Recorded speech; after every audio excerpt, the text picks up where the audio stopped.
नमो भगवते तुभ्यं यत् चराचरं पुरुषाय महेशाय परेशाय महात्मने।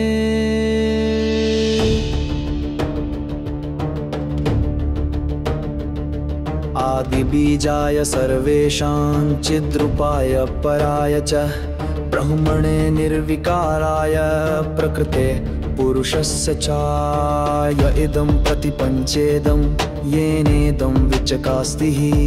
यस्मादिदं यत्तश्चेदं यस्येदं पञ्चयत्नतः योऽस्मात् परस्माच्च परो निर्विकारी महाप्रभुः ईक्षते यस्वात्मनीदं तन्नताः स्म स्वयंभुवम् अवित्थदृक्परः साक्षी सर्वात्मानेकरूपदृक् आत्मभूतः ब्रह्मं तपन्तं शरणं गताः न्ययस्य देवा ऋषयः सिद्धाश्च न विदुः पदं कः पुनर्जन्तुर्परो ज्ञातुमर्हति वेदितुं दिदृक्षवो यस्य पदं मुक्तसङ्गाः सुसाधवः चरितं सुगतिर्नस्त्वमं सलोकव्रतं मृणम् वज्जन्मादिविकारा नो विद्यन्ते केऽपि दुःखदा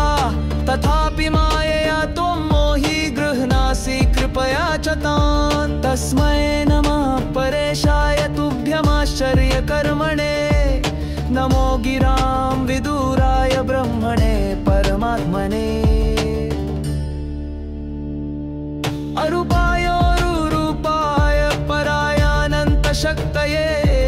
त्रिलोकपतये सर्वसाक्षिणे सर्वगाय च नमात्मप्रदीपाय निर्वाणसुखसम्पदे ज्ञानात्मने नमस्तेऽस्तु व्यापकायेश्वराय च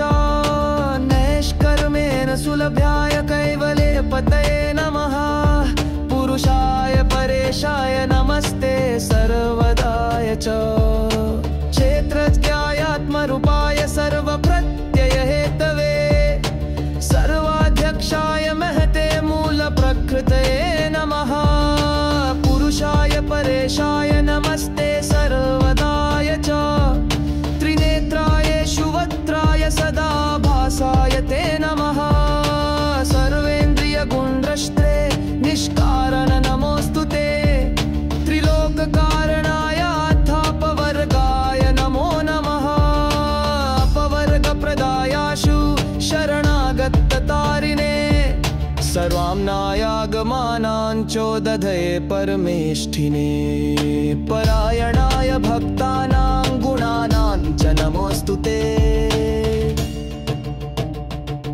नमो गुणारणिच्छन्न चिदुष्माय महेश्वर मूढदुष्प्राप्तरूपाय ज्ञानिहृद्वासिने सदा पशुपाशो विमोक्षाय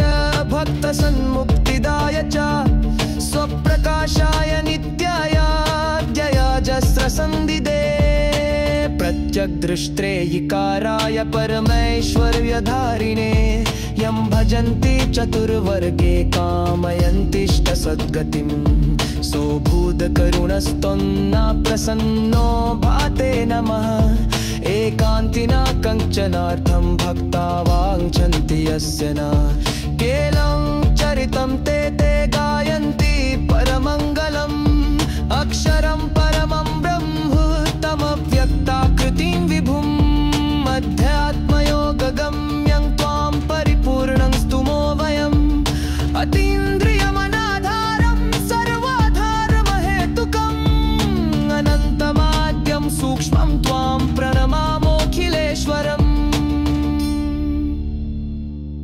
हरयादयोऽखिला देवास्तथा लोकाश्चराचराः नामरूपविभेदेन फल्ग्या च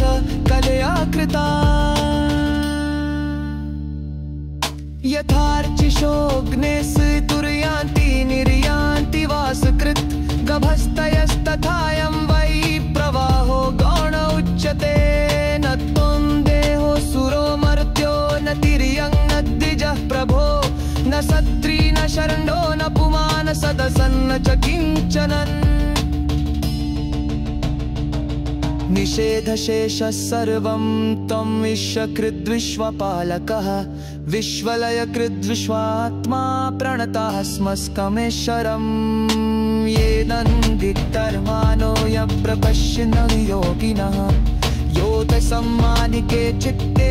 ओदोषं काम्य तल्मयम् नमोऽस्ते सर्यमय शक्तिदूताय जठरीमय नमः प्रसन्नपानभयादरमस्ते दूरशत्तरे तदिन्द्रियाणां दुर्गेशानवाक्यकमत्मने विद्युत्पाररतयादरमस्ते दोरमरचसि